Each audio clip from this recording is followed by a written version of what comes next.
Welcome to DSCJ's Home Classes, a digital initiative by Director School Education Jammu. Hello, I am Anjil Thakur, Senior Lecturer Botany, School Education Department. So I am here with a new video. Let us start. Today's class belongs to Unit Genetics, Chapter Principles of Inheritance and Variation, and this is the first lecture of the series pertaining to this chapter. The topics that are to be covered in this class are Introduction to Heredity and Variation, Mendel's life history, why did Mendel choose garden pea for experiments, terminology, characters of pea studied by Mendel, monohybrid cross, and Mendel's principles concluded from monohybrid crosses. तो बच्चों आइए start करते हैं. तो सबसे पहले heredity. What is heredity? Now, heredity is actually the phenomena of transmission of genetic characters, which includes both resemblances and variations from parents to their children. And it is based on the phenomena of like begets like. तो यहाँ पे दो बातें आ रही हैं. पहली बात तो ये कि it is the phenomena of transmission of genetic characters from parents to their offspring, यानी their children. और यहाँ पे रिजेंबलेंसेस भी पास हो रही हैं और वेरिएशन भी पास हो रही हैं. और दूसरी इंपॉर्टेंट बात आ रही है लाइक बिगेट्स लाइक, जिसका मीनिंग ये है कि members of each species breed true to their type. दूसरी टर्म जो है that is inheritance. Inheritance is actually the process by which characters are traits are passed from one generation to the next generation. अब heredity और inheritance में difference क्या रहा? Heredity is the phenomena of transmission of genetic characters, whereas inheritance is the process by which these characters or traits are transmitted. So वो एक phenomena है, ये process है. सो एक छोटा सा डिफरेंस है, अदरवाइज लगता जैसे सिनोनिम्स हैं ये. And inheritance therefore is the basis of heredity. Variation जो है वो क्या है? वेरिएशन मीन जो भी characteristic differences shown by individuals of the same species, race and offspring of the same parents, वो वेरिएशन है. Scientific study of mechanism of inheritance जो है और जो कॉजेज ऑफ हेरिडिटरी वेरिएशन है इन लिविंग ऑर्गेनिज्म, उसको हम जेनेटिक्स कहते हैं. और टर्म जेनेटिक्स जो है इसको काइन किया था बेटसन ने 1906 में. ग्रेगर जॉन मेंडल जो है उसको माना जाता है father of genetics. Why? Because he was the first person to demonstrate the mechanism of inheritance and describe the basic principles of genetics. तो चलिए मेंडल के बारे में थोड़ी सी जानकारी ले लेते हैं. मेंडल जो था he was an Austrian monk. He studied the inheritance of traits in pea plants. और 1856 से 63 के बीच में he cultivated about 10,000 pea plants और उनके ऊपर एक्सपेरिमेंट्स किए. उसने अपने जो लॉज ऑफ इनहेरिटेंस डेवलप किए उनको डेवलप करने के लिए लॉज ऑफ प्रोबेबिलिटी और स्टैटिस्टिकल मेथड्स का सहारा लिया और उनके आधार पे उसने लॉज ऑफ इनहेरिटेंस दिए. उसने अपनी जितनी भी फाइंडिंग्स थी उनको प्रेजेंट किया for the first time in A paper entitled, note करो ये बहुत इंपॉर्टेंट है ऑब्जेक्टिव इंफॉर्मेशन के लिए, it is the experiments in plant hybridization which was read before Brno Natural History Society in 1865. But his work was not recognized until the turn of 20th century. 20वीं शताब्दी के शुरू होने तक इसके काम को किसी ने सराहा नहीं. उसके कई कारण हैं जो हम अगली क्लासों में आपके साथ डिस्कस करेंगे. Now, next question rises, why pea was chosen as the experimental plant? तो इसके बहुत सारे इम्पोर्टेंट कारण हैं और वो क्या है वो इस तरह से है. पहला तो ये है कि जो गार्डन पी है it has a large number of varieties, इसलिए जब वेराइटीज़ ज़्यादा हैं तो आपको एक्सपेरिमेंट करने के लिए खुला मटेरियल मिल रहा है. दूसरा, it's an annual, life cycle बहुत छोटा है, फ्यू मंथ्स के अंदर ये अपना लाइफ साइकिल कंप्लीट करता है और आप जल्दी अपने एक्सपेरिमेंट का रिजल्ट जो है हासिल कर सकते हैं. तीसरा, it can be grown in small area. चौथा जो है, it produces a lot of offsprings. तो आपके पास रिजल्ट्स लेने के लिए काफ़ी ऑफस्प्रिंग्स अवेलेबल हैं. सॉरी, ऑफस्प्रिंग वर्ड यूज़ होना चाहिए, नॉट ऑफस्प्रिंग्स. तो लॉट ऑफ ऑफस्प्रिंग जो है आपके पास अवेलेबल ये यहाँ से हो सकते हैं। अ, ये बड़े इजीली सेल्फ पॉलिनेशन इसके अंदर होती है, और जिसकी वजह से हम प्योर लाइंस बना सकते हैं। एक्सपेरिमेंट में आगे हम देखेंगे कि यहाँ पे हमें प्योर लाइंस की ज़रूरत पड़ती है जब हम एक्सपेरिमेंट को स्टार्ट करते हैं। तो जो प्योर पेरेंट्स हैं उनको बनाने के लिए रिपीटेड सेल्फ पॉलिनेशन की ज़रूरत पड़ती है, तो वो इजीली यहाँ पे पॉसिबल है। और हम आर्टिफिशली वैसे ये लाइक करता है सेल्फ पॉलिनेशन को, बट इसमें क्रॉस पॉलिनेशन भी पॉसिबल है, और आर्टिफिशियली हम बड़े इजीली इसमें क्रॉस पॉलिनेशन कर सकते हैं। ये बहुत बड़ा पेड़ भी नहीं है, हम छोटे से पौधे के ऊपर डट के एक्सपेरिमेंट्स कर सकते हैं। लेकिन इसके फ्लावर्स इतने छोटे भी नहीं हैं, काफ़ी बड़े हैं। फ्लावर्स के ऊपर एक्सपेरिमेंट करने के लिए ये जो हाइब्रिडाइजेशन एक्सपेरिमेंट्स करना इजी हो जाता है। और इसके हाइब्रिड्स जो हैं, दे आर फर्टाइल। अब आगे बढ़ने से पहले जेनेटिक्स में यूज होने वाली जो टर्मिनोलॉजी उसके बारे में जानकारी लें। तो सबसे पहले ऑफस्प्रिंग, जिसके बारे में मैंने पहले भी थोड़ा सा हिंट दे दिया कि एक हम सबको एक हैबिट है ऑफस्प्रिंग के प्लूरल को ऑफस्प्रिंग्स बोलने की, and that's wrong. Actually offspring word covers both young one as well as young ones of an organism. So it in itself is singular as well as plural. And अगर हम English के technical point of view बात करें तो it is a mass noun and it has no plural form and is used as singular in all situations. So ये हमसे गलती होती है, टीचर से भी होती है, बच्चों से भी होती है, हम ऑफस्प्रिंग्स वर्ड यूज़ करते हैं एंड दैट इज़ रॉन्ग। तो ये मुझे यहाँ पे क्लैरिफाई करना बड़ा ज़रूरी मैंने फील किया कि हमें कोशिश करनी चाहिए कि हम ऑफस्प्रिंग्स बोलना बंद कर दें। तो हमें कहना चाहिए हर singular as well as plural situation में offspring. So this is an important correction to be noted by everyone. Now, trait, any characteristic which can be passed from one parent to its offsprings or from parents to offsprings. That trait जो है वो जो pass on हो रहा है, जो character जो pass on हो रहा है, जो character pass on हो रहा है, that is called trait. Gene क्या है? It is the inherited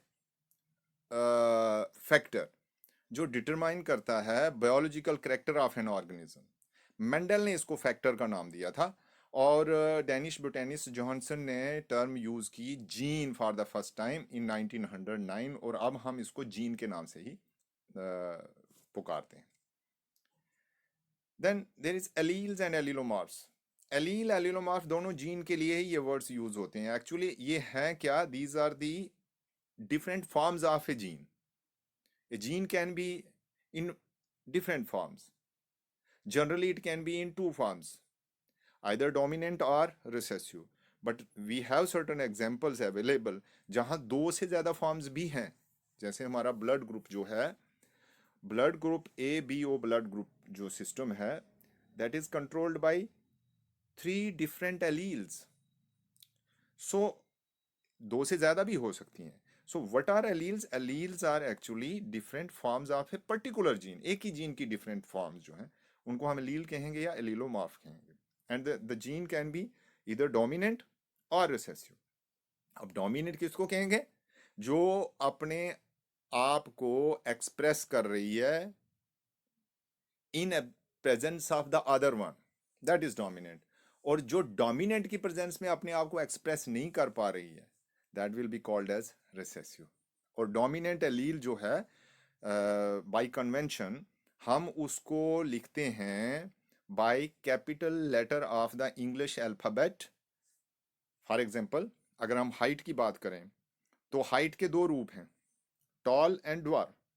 Tall जो है that is a dominant feature and that is controlled by a dominant factor, और हम उसको डिनोट करेंगे by capital T. Similarly recessive character जो उसका है which is dwarfness, that will be the small case letter या lower case letter of the dominant allele. तो dominant allele हमारी थी कैपिटल टी, तो उसी का रिसेसिव जो हो जाएगा वो हो जाएगा स्मॉल टी। तो हम यहाँ पे ड्वार्फनेस के लिए डी नहीं लिखेंगे, इट विल बी बेटर कि हम जो डोमिनेंट वाला है उसी का स्मॉल लेटर लिखें, सो दैट हम शो कर पाएं कि ये फीचर जो है ये ड्वार्फनेस जो है वो टॉलनेस का रिसेसिव करेक्टर है। Then there is a term locus.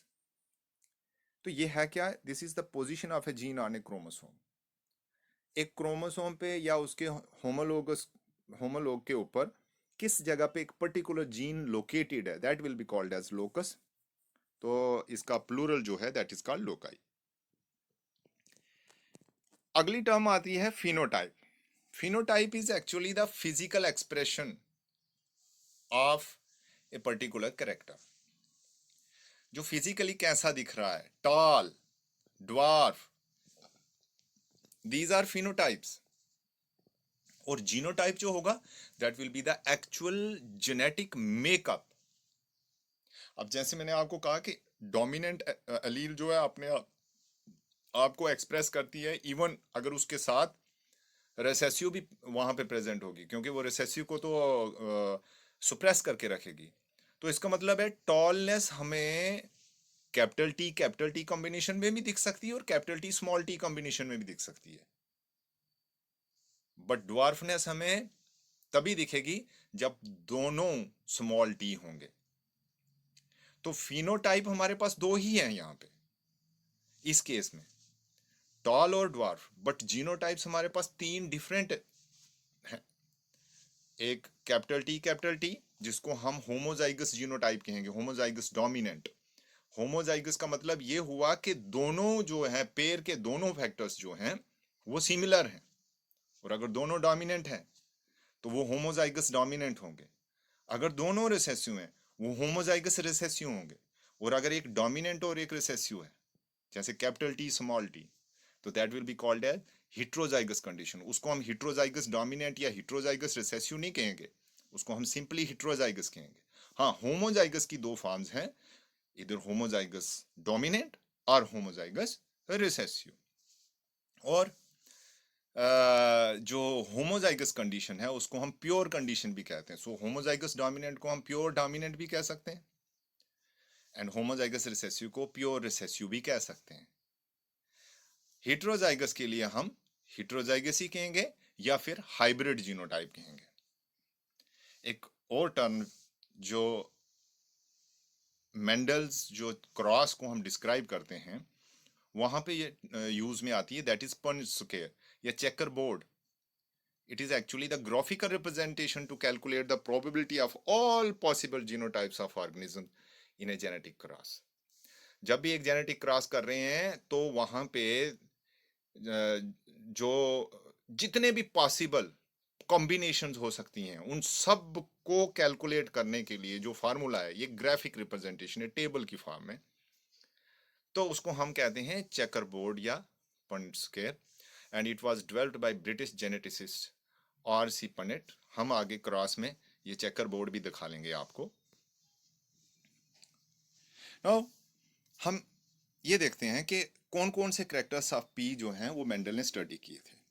Listen, P के कोई दो या चार करेक्टर नहीं है, हर एक ऑर्गेनिज्म में ढेर सारे करेक्टर्स हैं, ढेर सारे करेक्टर्स हैं, लेकिन सबके सब करेक्टर्स मेंडल ने स्टडी नहीं किए थे। एंड उसने क्या किया हुआ था, उसने selected 7 pairs of contrasting features, 7 pairs of contrasting characters जो थे उन्हीं को ही स्टडी किया था। और ये उसका एक बहुत ही बढ़िया डिसीजन था, क्योंकि उसने जो खिचड़ी ना पकाई ना, बहुत सारे करेक्टर्स की खिचड़ी ना पकाई जो उसके पहले के जो जो जेनेटिसिस्ट से जो मिक्स्ड काम कर रहे थे, जिसके कारण वो कंफ्यूज हो गए। मेंडल के पास एक बहुत बड़ा एक अवसर मिला जो उसने सिलेक्टेड थोड़े से करेक्टर्स को अपने एक्सपेरिमेंट्स में यूज किया। सो 7 pairs of contrasting characters used by Mendel were height, flower position, colour of unripe pod, pod shape, colour of flower, seed shape and seed colour और कॉटलिडन कलर।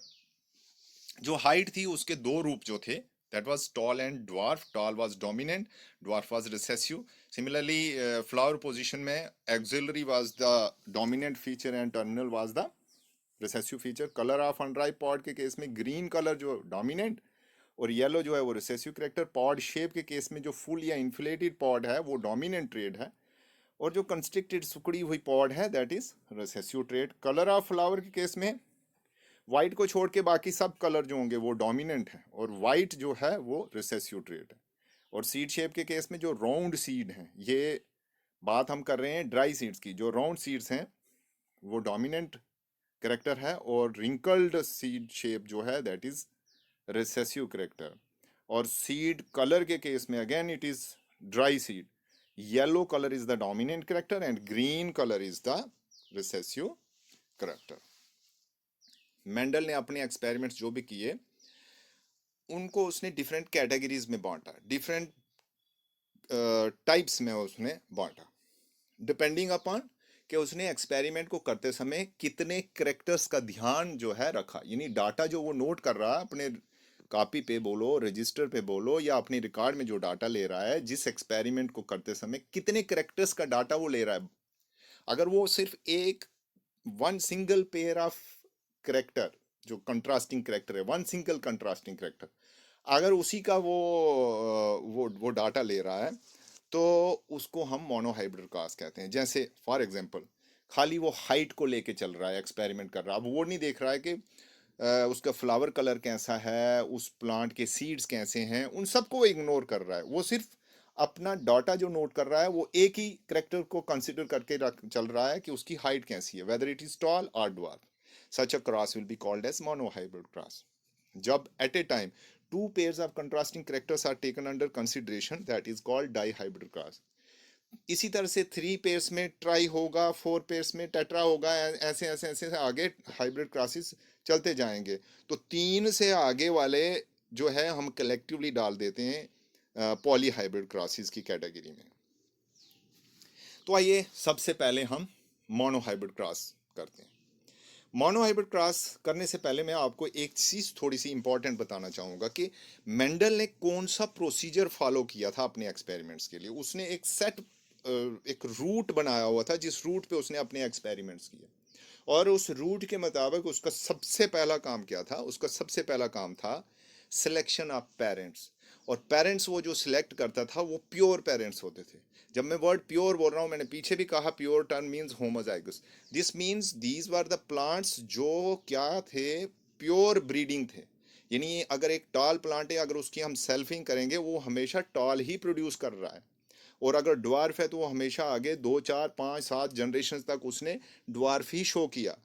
तो उसके बाद उसने उनको एज पेरेंट सेलेक्ट किया। तो ये पहला काम था, सिलेक्शन ऑफ पेरेंट्स। उनकी उसने क्रॉसिंग की, क्रॉसिंग करने के बाद जो पहली जनरेशन आई उसको उसने फर्स्ट फीलियल जनरेशन का नाम दिया, या F1 जनरेशन। बाद में नेक्स्ट स्टेप में उसने क्या किया, ये बड़ा इंपॉर्टेंट है। नेक्स्ट स्टेप में उसने जो F1 जनरेशन हमारे पास आई है उसी की सेल्फिंग की है। नेक्स्ट में क्या किया हुआ है, जो उसके पास ये जो F1 जनरेशन आई है उसी की सेल्फिंग की हुई है। और ये जो सेल्फिंग की है उसने, तो सेल्फिंग करने के बाद जो उसको नेक्स्ट जनरेशन मिली, that generation is called second filial generation या F2 जनरेशन। अब इस एक्सपेरिमेंट में एक बड़ी इंटरेस्टिंग बात उसको देखने को मिली।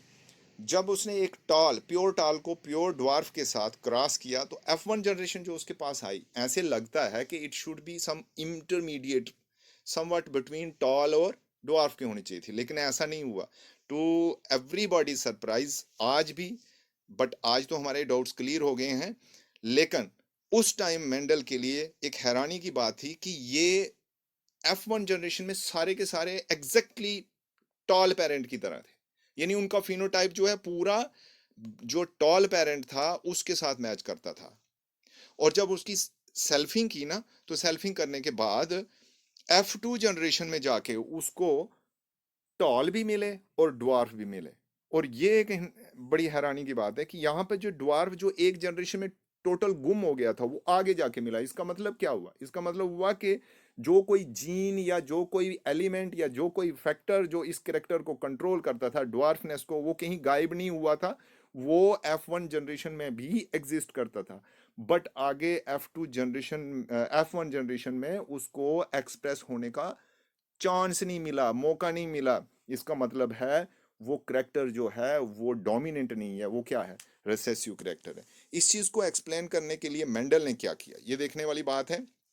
उसने देखो मेंडल का सबसे जो बेस्ट फार्मूला था वो ये था कि वो हर वो पहले बहुत सारे रिजल्ट्स लेता था, फिर मैथमेटिकली उनको, मैंने पहले ही कहा ना, प्रोबेबिलिटी और जो एनालिसिस, मैथमेटिकल एनालिसिस करके वो डाटा जो है वो इंटरप्रेट करता था। तो उसने पहले खुद एज्यूम करना शुरू कर दिया कि ये शायद यहाँ ऐसे होता है, और फिर बाद में एक्सपेरिमेंट में उसने वो लगाना शुरू कर दिया और देखा कि वो ठीक हो रहा है, तो उनको उसने अपने प्रिंसिपल्स के रूप में दे दिया। तो ऐसे ही उसने कहा सबसे पहले कि each organism has a large number of characters but each character behaves as a unit. देखो, अगर हम पी की भी बात करें, पी में बहुत सारे करेक्टर्स हैं, उसने भले ही उसने सिर्फ 7 पेयर्स ऑफ कंट्रास्टिंग करेक्टर्स को लिया था, लेकिन हैं तो बहुत सारे करेक्टर्स। तो हर करेक्टर जो है, चाहे वो हाइट है, चाहे वो कलर ऑफ द सीड है, चाहे वो कलर ऑफ द फ्लावर है, every character behaves as a unit, और इसको कंसिडर किया जाता है as principle of unit character.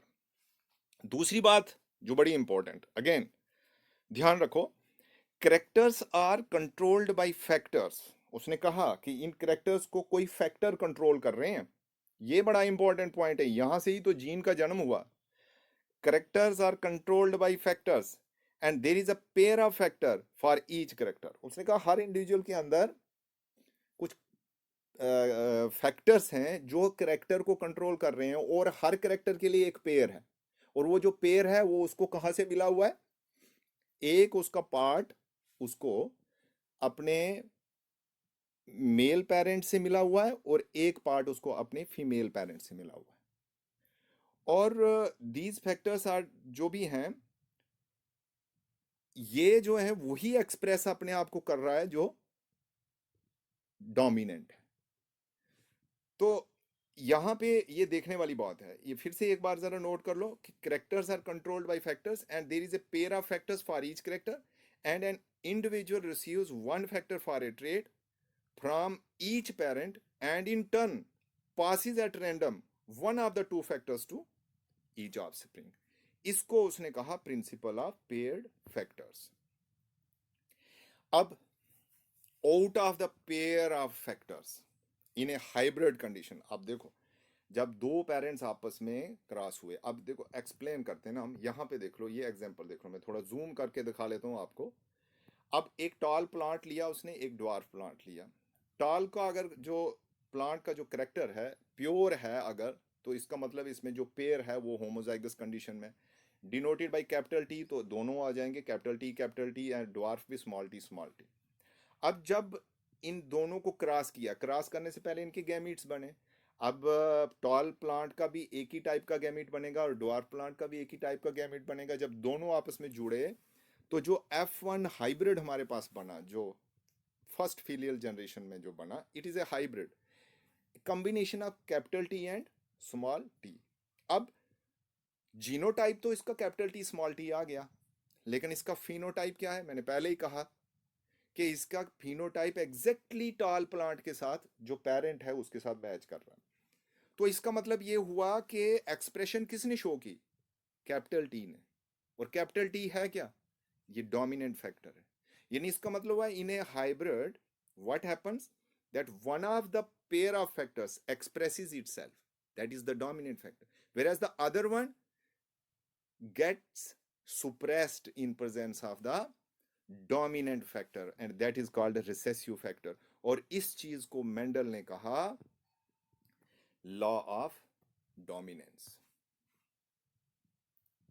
अब क्या है, एक चीज यहां पे मैंने आपको बता दी ना, जब भी क्रॉसिंग होनी है उससे पहले क्या होगा? गैमीट फॉर्मेशन होनी है। और आपको ये पता होना चाहिए कि गैमीट्स जो होते हैं, गैमीट्स बनने से पहले मियासिस होती है, मालूम है। अब यहां पे मेंडल क्या कह रहा है? मेंडल कह रहा है कि at the time of gamete formation, very very important point, at the time of gamete formation the pair of factor जो है वो पेयर फॉर्म में अगले गैमीट में नहीं जाते हैं, they separate, each factor separates from each other, or we can say that segregates या separates from one another, so that one gamete receives only one factor, और वो जो फैक्टर एक गैमीट के अंदर आएगा that will be either dominant or recessive। so एक gamete जो है वो किसी एक पर्टिकुलर ट्रेड के लिए या एक पर्टिकुलर कैरेक्टर के लिए कभी भी हाइब्रिड नहीं हो सकता, कभी भी हेटेरोजाइगस नहीं हो सकता, क्योंकि एक करेक्टर या एक ट्रेड का एक ही फैक्टर उसके पास आ रहा है, तो that will be either dominant और that will be either recessive.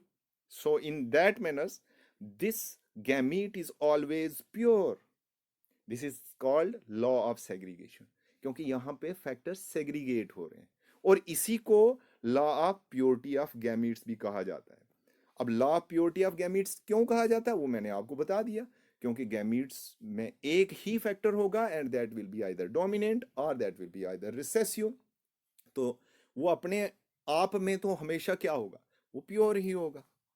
और रिमेंबर, एक लास्ट पॉइंट इस पर्टिकुलर पॉइंट पे मैं बता दूं, बहुत इंपॉर्टेंट टू नोट, कि दिस लॉ ऑफ सेग्रीगेशन जो है, इट हैज यूनिवर्सल एक्सेप्टेंस. किस कारण से इसकी यूनिवर्सल एक्सेप्टेंस है वो मैं आप आने वाले जो अपकमिंग लेसन्स हैं उनमें आपको बता दूंगा. अभी ये पॉइंट नोट करके रखिएगा, उस टाइम आपसे मैं फिर से दोबारा डिस्कस करूंगा जो आने वाले लेसन्स हैं. तो ये इंपॉर्टेंट पॉइंट नोट करने के लिए है कि दिस लॉ ऑफ सेग्रीगेशन जो है, it is considered as the universal law of Mendelism. तो फाइनली इस पूरी डिस्कशन को थोड़ा कंक्लूजन देते हैं. पूरे मेंडल ने क्या किया, एक डोमिनेंट पेरेंट को, प्योर डोमिनेंट पेरेंट को प्योर रिसेसिव पेरेंट के साथ क्रॉस किया. F1 जनरेशन जो आई वो बिला शक हाइब्रिड थी जीनोटिपिकली, बट फिनोटिपिकली उसने अपना आप एक्सप्रेस किया exactly like the dominant parent. और फिर F1 की जब सेल्फिंग की गई, तो सेल्फिंग के बाद जो F2 जनरेशन बनी, उसमें हमारे पास फिर से हैप्लाइड, ये सॉरी जो ड्वार्फ करेक्टर है वो सामने आ गया. और जो प्रोबेबिलिटी थी कितने डिफरेंट टाइप ऑफ कॉम्बिनेशन बन सकते थे, उनको पता लगाने के लिए हमने सहारा ले लिया किसका, चेकर बोर्ड का, या जिसको हमने कहा पंच स्क्वायर, मैंने पीछे भी कहा था. और इस केस में चार ही हमारे पास जो बॉक्सेस बन रहे हैं, और जिसमें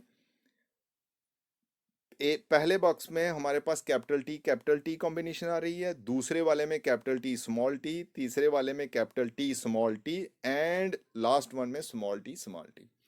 इसका मतलब है out of 4 combinations, 1 is capital T, 2 are capital T small t, and 1 is small t small t. So phenotypes हमारे पास दो ही हैं, tall और dwarf. So phenotypic ratio is 3:1.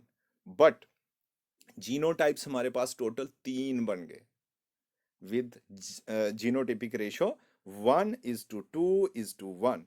1 pure dominant, 2 hybrid, and third one pure recessive.